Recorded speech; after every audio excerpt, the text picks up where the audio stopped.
सुप्रभात छात्रों। अब तक हम लोग हिंदी सुलभ भारती कक्षा 8वीं का 2 पाठ पढ़ चुके हैं और आज हम लोग पढ़ेंगे पाठ 5वां मधुबन।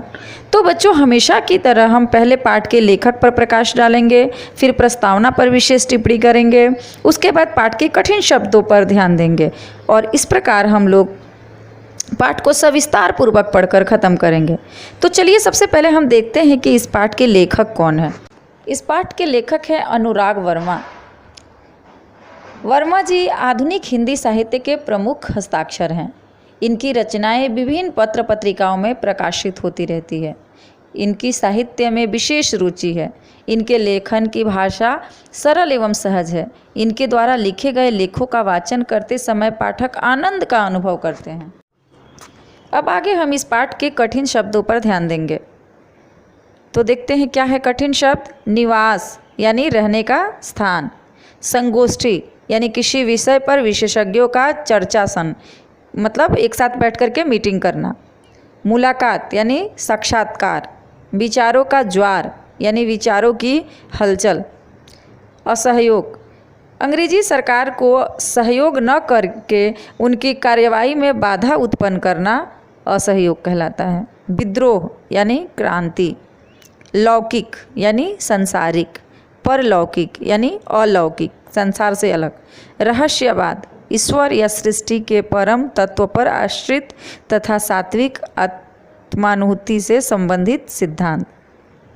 अभिभावक, अभिभूत करने वाला यानी गार्जियन। यहाँ पर हम मुहावरों पर भी विशेष ध्यान देंगे। ज्वार उठना यानी विचारों की हलचल। सकते में आना यानी अति भयभीत होना। अब मैं आगे आपको इस पाठ से संबंधित कुछ बातें बताऊंगी। इस पाठ में क्या है तो देखते हैं गद्य संबंधी बातें। प्रस्तुत पाठ में श्री अनुराग वर्मा ने प्रसिद्ध लेखक डॉक्टर राजकुमार वर्मा जी का साक्षात्कार लिया है। यहाँ अनुराग जी ने डॉक्टर वर्मा जी से उनकी काव्य रचना की प्रेरणा, लौकिक परलौकिक प्रेम, देश की राजनीतिक स्थिति आदि पर प्रश्न पूछे हैं। डॉक्टर वर्मा जी ने इन सभी प्रश्नों के बड़ी बेबाकी से उत्तर दिए हैं। अब हम आगे बढ़ते हैं पाठ की ओर। जैसा कि मैंने आपको पहले ही बताया कि यह पाठ एक साक्षात्कार है, अर्थात दो लोगों में आपसी बातचीत है। यहाँ पर लेखक अनुराग वर्मा ने एक प्रसिद्ध लेखक डॉक्टर वर्मा जी से कुछ प्रश्न पूछ रहे हैं। पाठ इस प्रकार से है। लेखक कह रहे हैं कि सुबह का समय था।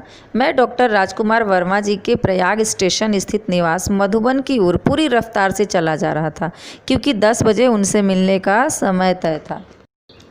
आगे लेखक कह रहे हैं कि वैसे तो मैंने डॉक्टर साहब को विभिन्न उत्सवों, संगोष्ठियों एवं सम्मेलनों में देखा था। मतलब मैं डॉक्टर साहब से कई जगह पे मिल चुका था। उत्सवों में, संगोष्ठियों में, यानी किसी विषय पर विशेषज्ञों का चर्चा जहाँ होती है वहाँ पर भी मैं मिल चुका था। कई सम्मेलनों में भी मैं उनसे मिल चुका था, परंतु इतने निकट से मुलाकात करने का यह मेरा पहला अवसर था। मेरे दिमाग में विभिन्न विचारों का ज्वार उठ रहा था। कैसे होंगे डॉक्टर साहब, कैसा व्यवहार होगा उस साहित्य मनीषी का। मनीषी मतलब उच्च कोटि के सोच वाले व्यक्ति, यानी महात्मा का, आदि। इन तमाम उठते और बैठते विचारों को लिए मैंने उनके निवास स्थान मधुबन में प्रवेश किया। लेखक बता रहे हैं कि इस तरह की बात को सोचते हुए मैं उनके निवास स्थान, जिसका नाम है मधुबन, वहाँ तक मैं पहुँच गया। आगे लेखक बता रहे हैं कि काफ़ी साहस करके दरवाजे पर लगी घंटी बजाई। नौकर निकला और पूछ बैठा, क्या आप अनुराग जी हैं? मैंने उत्तर में सिर्फ हाँ कहा। उसने मुझे ड्राइंग रूम में बिठाया और यह कहते हुए चला गया कि डॉक्टर साहब आ रहे हैं। इतने में डॉक्टर साहब आ गए। अनुराग जी, कैसे आना हुआ? आते ही उन्होंने पूछा। लेखक को बैठने के लिए जगह दिया गया और तुरंत डॉक्टर साहब उनसे मिलने के लिए आप ही गए और आते ही उन्होंने उनका नाम रखकर पूछा कि अनुराग जी आप कैसे हैं? और इतना कहकर दोनों बैठ गए और बैठ करके बातचीत उनकी शुरू हो रही है। अब लेखक डॉक्टर साहब से बात करना शुरू कर रहे हैं और कह रहे हैं कि मैंने कहा, डॉक्टर साहब कुछ प्रसंग तो आपके जीवन से संबंधित है और उनसे आपको जो महत्वपूर्ण प्रेरणाएं मिली हो उन्हीं की जानकारी हेतु आया हूँ। यानी आपके जीवन से संबंधित ही बातें मैं करने आया हूँ। जो आपको महत्वपूर्ण प्रेरणा देती हो वही मैं जानने आया हूँ। डॉक्टर साहब ने बड़ी सरलता से कहा, अच्छा तो फिर पूछिए। डॉक्टर साहब लेखक से बहुत सरलता से कहें कि ठीक है, आप मुझसे अब सवाल पूछिए। और लेखक अब अपना सवाल उनसे पूछ रहे हैं, प्रश्न कर रहे हैं। डॉक्टर साहब, काव्य रचना की प्रेरणा आपको कहाँ से मिली और कैसे प्राप्त हुई? इस संदर्भ में कोई ऐसा प्रसंग बताने का कष्ट करें जिसने आपके जीवन को अंतरंग पहलुओं को महत्वपूर्ण मोड़ दिया हो। लेखक डॉक्टर साहब से पूछ रहे हैं कि आप अपने जीवन का, जो आपके जीवन को एक अच्छा मोड़ दिया हो, ऐसा बताइए मुझे, ऐसा समय बताइए। उत्तर में डॉक्टर साहब कह रहे हैं कि पहले तो मेरे जीवन में समाज की अंध व्यवस्था के प्रति विद्रोह अपने आप ही उदित हुआ।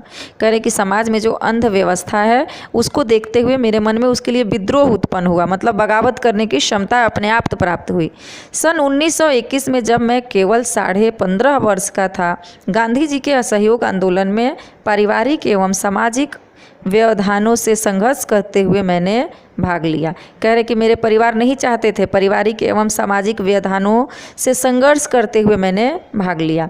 लेखक बता रहे हैं कि जब मैं सिर्फ 15 वर्ष का था, 15.5 वर्ष का था, तब परिवार नहीं चाहता था, उसके बावजूद भी मैं सब लोगों से संघर्ष करके गांधी जी के असहयोग आंदोलन में भाग लिया। आगे राजकुमार वर्मा जी बता रहे हैं कि उस समय स्कूल छोड़ने की बात तो सोची भी नहीं जा सकती थी, मगर मध्य प्रदेश के अंतर्गत नरसिंहपुर में मौलाना शौकत अली साहब आए और बोले, गांधी जी ने कहा है कि अंग्रेजी की तालीम गुलाम बनाने का एक नुस्खा है। तत्पश्चात आवाज़ तेज करते हुए कहने लगे, है कोई माई का लाल जो कह दे कि मैं कल से स्कूल नहीं जाऊँगा।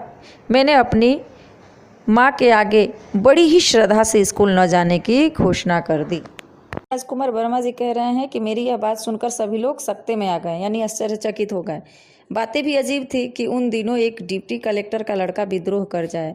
कह रहे हैं कि ये बात भी बड़ी अजीब थी कि मैं डिप्टी कलेक्टर का बेटा हूँ और मैं कह रहा हूँ कि मैं विद्यालय नहीं जाऊँगा। लोगों ने बहुत समझाया, पिताजी की नौकरी की बात कही, परंतु मैं घर से निकल पड़ा क्योंकि गांधी जी का आदेश मानना था। कह रहे लोगों ने मुझे बहुत समझाया पढ़ाई करने के लिए, लेकिन मैं घर छोड़ दिया। इस प्रकार सर्वप्रथम मैंने सत्य एवं देश के लिए विद्रोह किया। तब तक मैं 16 वर्ष का हो चुका था और राष्ट्रीय ध्वज लेकर के नगर में प्रभात फेरी भी किया करता था।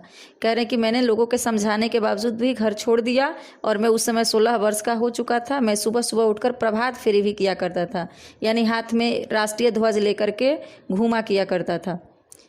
यह बात सन 1921 की ही है और इसी समय मैंने देश प्रेम पर एक कविता लिखी। यही मेरी कविता का मंगलाचरण था, यानी शुभारंभ था। आगे अनुराग वर्मा जी रामकुमार वर्मा जी से फिर सवाल करते हैं, आप मध्य प्रदेश से उत्तर प्रदेश कैसे आए? डॉक्टर साहब कहते हैं, हिंदी प्रेम ने मुझे मध्य प्रदेश से उत्तर प्रदेश आने को प्रेरित किया, क्योंकि उन दिनों नागपुर विश्वविद्यालय में हिंदी नहीं थी। सन 1925 में मैंने इंटर की परीक्षा उत्तीर्ण की। तत्पश्चात उच्च शिक्षा हेतु प्रयाग विश्वविद्यालय में प्रवेश ले लिया। मैंने इसी विश्वविद्यालय से एमए की परीक्षा प्रथम श्रेणी में उत्तीर्ण की। यहाँ पर डॉक्टर साहब वर्मा जी से कह रहे हैं कि हिंदी की पढ़ाई पूरी करने के लिए मुझे उत्तर प्रदेश आना पड़ा और यहीं पर उन्होंने इंटर यानी 12वीं तक की पढ़ाई पूरी की और फिर वो आगे की पढ़ाई करने के लिए प्रयाग विश्वविद्यालय चले गए। वहाँ पर उन्होंने एमए किया। एमए मतलब मास्टर ऑफ आर्ट, हिंदी में इसे स्नातकोत्तर कहते हैं। यानी प्रयाग विश्वविद्यालय जाकर रामकुमार वर्मा जी ने एमए तक की शिक्षा ली। आगे लेखक कह रहे हैं कि मैंने देखा कि डॉक्टर साहब के चेहरे पर गंभीरता के भाव साफ प्रतिबिंबित हो रहे हैं, यानी दिख रहे हैं। ऐसा प्रतीत हो रहा था जैसे वे अपने अतीत में खो से गए हैं। मैंने पुनः सवाल किया, डॉक्टर साहब, प्रायः ऐसा देखा गया है कि कवियों एवं लेखकों के जीवन में उनका लौकिक प्रेम परलौकिक प्रेम में बदल गया। यानी लौकिक प्रेम यानी संसारिक प्रेम और परलौकिक प्रेम यानी अलौकिक मतलब भगवान के प्रति प्रेम में बदल गया। क्या आपके साथ भी ऐसा हुआ है? आगे उत्तर देते हुए डॉक्टर साहब कह रहे हैं कि अनुराग जी, प्रेम मनुष्य की एक प्राकृतिक प्रवृत्ति है। प्राकृतिक प्रवृत्ति यानी भगवान द्वारा मिला हुआ एक गिफ्ट है। सन 1926 में मेरा विवाह हो गया और मैं गृहस्थ जीवन में आ गया। अब मुझे सात्विकता एवं नैतिकता से प्रेम हो गया। कह रहे कि मेरी शादी हो गई और उसके बाद से मुझे अपने परिवार से प्रेम हो गया। मैंने इसी समय यानी सन 1930 में कबीर का रहस्यवाद लिखा। इतना अवश्य है कि मेरे जीवन में कुछ अनुभव कविता के माध्यम से प्रेषित हुए। मुझे बचपन से ही अभिनय का शौक था और प्रायः उत्सवों के अवसर पर नाटक में भाग भी लिया करता था। डॉक्टर वर्मा जी बता रहे हैं कि मुझे बचपन से ही अभिनय यानी एक्टिंग करने का भी शौक था और मैं ज़्यादातर ड्रामा वगैरह अभिनय वगैरह भी किया करता था। लेखक कह रहे हैं कि अब मैंने बात आगे बढ़ाई और फिर पूछा, डॉक्टर साहब, देश की राजनीतिक स्थिति के बारे में आपकी क्या राय है? इस बात का जवाब देते हुए डॉक्टर साहब कहते हैं, मैं राजनीति से हमेशा दूर रहा क्योंकि आज की राजनीति में स्थिरता का अभाव है। मतलब आज का जो समय है इसमें राजनीति में स्थिरता का अभाव है, यानी लोग कहते कुछ और है और करते कुछ और है। यद्यपि मैं नेहरू जी, शास्त्री जी, इंदिरा जी एवं मुरारी जी भाई से मिल चुका हूँ और इससे मेरा परिचय भी है, परंतु मैंने राजनीति में अपने आप को सदा दूर रखा। कह रहे हैं कि मैं इन सारे नेताओं से मिल चुका हूँ, नेहरू जी से, शास्त्री जी से, इंदिरा जी से, लेकिन फिर भी मैं राजनीति में नहीं उतरा। मैं राजनीति से अपने आप को दूर रखा। मुझे राजनीति में कोई रुचि नहीं है। कह रहे हैं कि मुझे राजनीति में कोई इंटरेस्ट नहीं है। मैं साहित्यकार हूँ और साहित्य चिंतन में विश्वास रखता हूँ। कह रहे कि मैं एक साहित्यकार हूँ, लेखन लिखता हूँ और मैं इसी में अपना विश्वास रखता हूँ। इतना कहते हुए डॉक्टर साहब ने अपनी घड़ी देखी और बोले, अनुराग जी, मुझे 11:30 बजे एक कार्य से जाना है। तत्पश्चात उन्होंने मुझे एक कुशल अभिभावक की भांति आशीर्वाद देते हुए विदा किया। कह रहे हैं कि हमारे बीच में इतनी बातें हुई और इसके बाद उन्होंने अपनी घड़ी देखी और घड़ी देखकर कहा कि अनुराग जी, मुझे कहीं एक ज़रूरी काम से बाहर जाना है। और उन्होंने मुझे एक अभिभावक की तरह, एक गार्जियन की तरह आशीर्वाद दिए और आशीर्वाद देते हुए हम दोनों विदा लिए। तो बच्चों, इस प्रकार से यह एक साक्षात्कार पाठ समाप्त होता है और इस पाठ से हमें क्या सीख मिलती है कि देश प्रेम से बढ़कर कोई भी चीज़ नहीं होती। देश प्रेम का मानवीय मूल्यों में अग्रणीय स्थान है, यानी सबसे आगे का स्थान है। देश की सेवा करने के लिए व्यक्ति को अपने सर्वस्व का त्याग करना चाहिए। एक आदर्शवादी साहित्यकार को सिर्फ अपने साहित्य से ही प्यार करना चाहिए। प्रेम एक प्राकृतिक प्रवृत्ति होती है और उसके बिना मानव जी नहीं सकता है।